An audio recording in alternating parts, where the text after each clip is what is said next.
The thing that has worked for me is to remember the hard times. So, and I'm sure you guys all have your processes. And again, I'm going to tell you what worked for me. So before a big movie comes out, before back in the days when I was wrestling with WWE, a WrestleMania match, anything big that would happen, I would always take a moment and I'd just remind myself, all right, I was evicted when I was 14. We were kicked off the island. We couldn't live in Hawaii. Had no place to live. A lot of shit happened then when I moved to Nashville. I was arrested multiple times by the time I was 16 years old. I would remember that, and it allows me then to be present in the moment and understand, holy, the stuff I have around me right now, this is the shit that I dreamed of when I was a kid. I am here. And I played.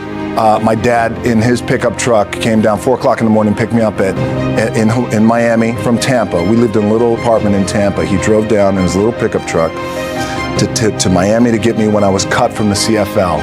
And I thought, well, I leave home like you guys left home. I'm ready to tackle the world, to get after it, achieve my dreams and goals. Crushed by 22, 23 years old. Now I got to move back in with my mom and dad. I played on great teams, though. Wait a second, this is not supposed to be my future. I'm supposed to be in the NFL right now. I'm supposed to be making a lot of coin and buying my parents, buying me, taking care of my wife, but it never happened. So I pulled out my wallet. I thought, well, let me see how much money I have. I opened it up. I had a 5, a 1, and change. Well, at least I rounded up to $7. But I thought, God, ain't this a bitch? I got $7 in my pocket. Where the f do I go now? What do I do? I can't go back to CFL. Point comes where you hear that voice, big run's over. You're done, right? So I heard that voice.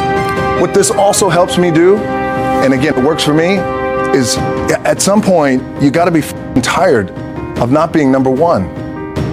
You have to be, and you gotta play angry, and I play angry. My back is up against this thing, you know, and I started to play angry, by the way, and I still play angry.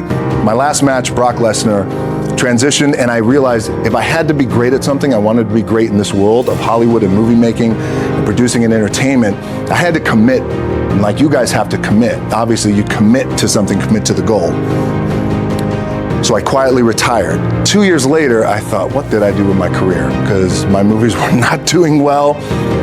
I was written off. It was around 2006, 2007. I was like, I left. I pulled a Jim Brown. I left when I was on top, like number one in the wrestling business, and I left. It was a ballsy, gutsy, some call it stupid move, but I had to commit and I had to follow what was in my gut.